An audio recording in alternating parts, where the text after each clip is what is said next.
இந்த மாதிரி இட்லி தட்டில் எண்ணெய் தடவி வச்சுருக்கேன். நம்ம இதை வந்து உருட்டிட்டு நம்ம அதில் வச்சிடலாம்.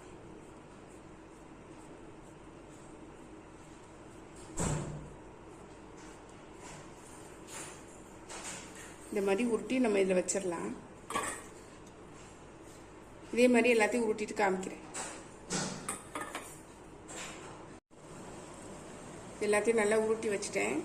சில இதை உருண்டையாக உருட்டியிருக்கேன், சில இதை வந்து இந்த நீல வாக்கில் உருட்டியிருக்கேன். இப்போ நம்ம இந்த இட்லி பாத்திரத்தில் வச்சு வேக வச்சு எடுத்துடலாம்.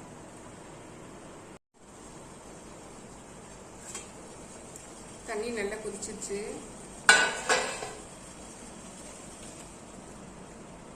உள்ள வச்சு வேக வச்சு எடுத்துடலாம்.